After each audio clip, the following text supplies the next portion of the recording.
Sebastian Vettel ou itinéraire d'un jeune prodige devenu grand. C'est avec cette phrase que j'ai décidé d'introduire cette vidéo pour résumer bien simplement et rapidement, je vous l'accorde, l'ensemble de sa carrière et croyez-moi les amis, c'était pas facile d'en choisir qu'une seule.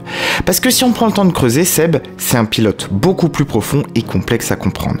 Il a connu des hauts, très haut, le succès, la fulgurance, mais aussi des moments difficiles dans lesquels il a dû faire face parfois à ses démons.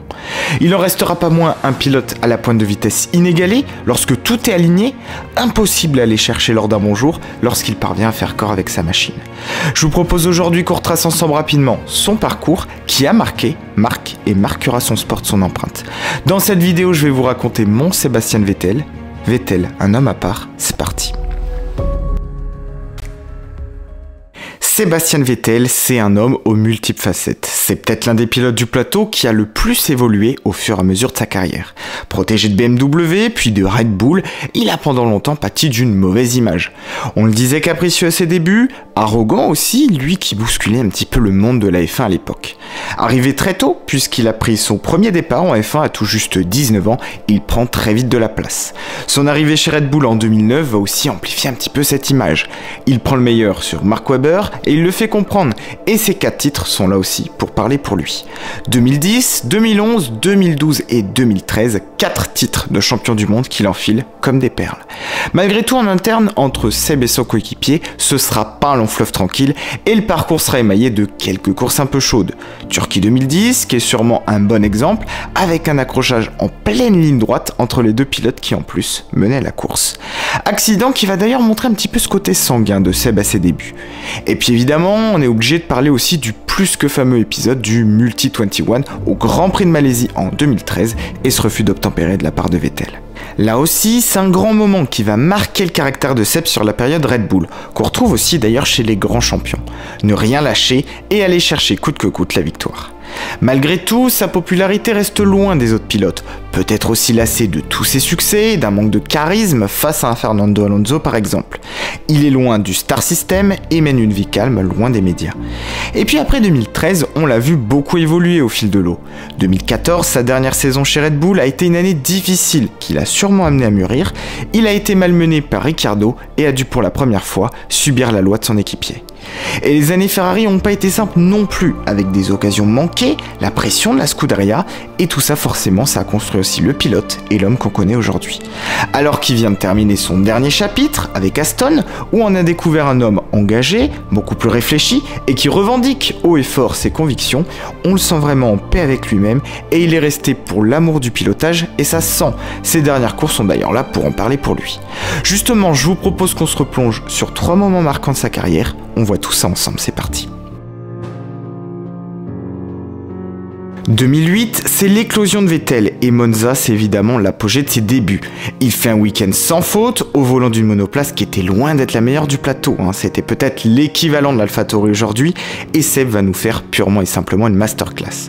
Il pleut, les conditions sont dantesques et il fait coup sur coup pole et victoire devant tous les cadors du plateau à l'époque.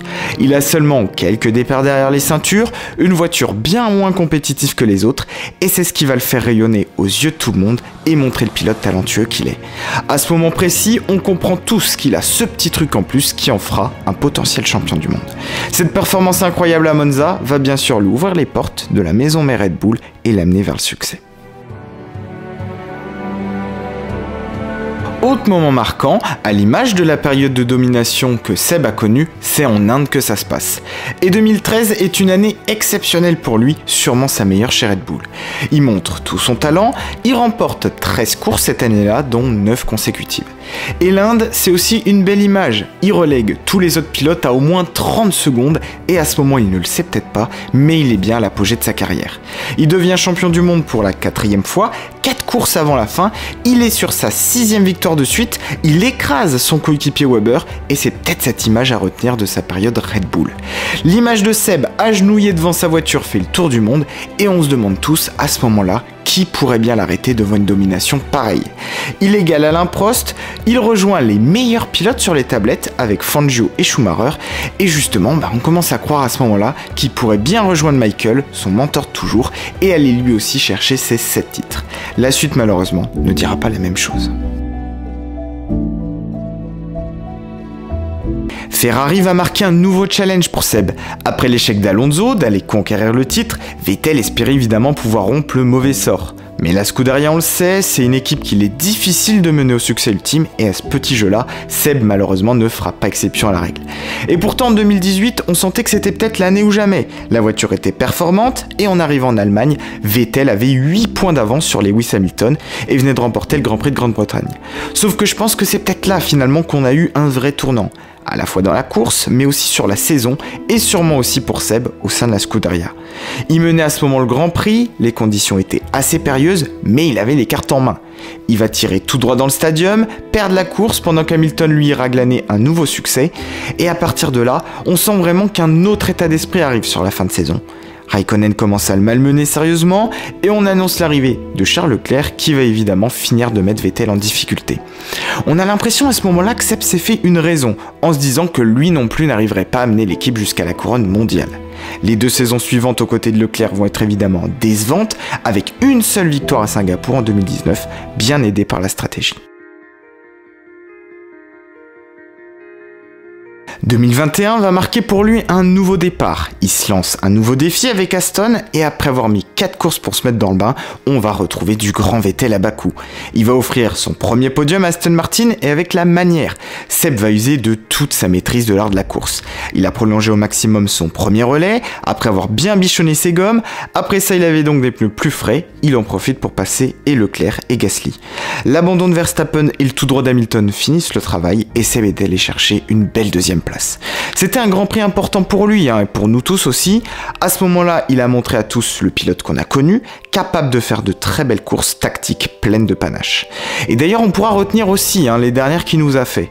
Seb a montré le meilleur qu'on connaît de lui, la passion, la stratégie, l'intelligence et une lecture incomparable de la course, sûrement d'ailleurs ses principales qualités en tant que pilote. 299 Grands Prix, 57 pole positions, 53 victoires et 122 podiums. Les stats sont évidemment impressionnantes, mais au-delà de ça, Vettel a apporté beaucoup plus à la F1. Des valeurs, des convictions sans faille, une personnalité attachante et un vrai amoureux de l'automobile, des traits de caractère qui ont tendance à se perdre aujourd'hui. Alors pour tout ça, on peut lui dire Danke Seb.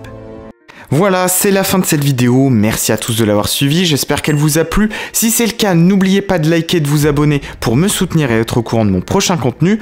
Nous, on se retrouve très vite pour une nouvelle vidéo, alors d'ici là, prenez bien soin de vous et à bientôt sur la chaîne.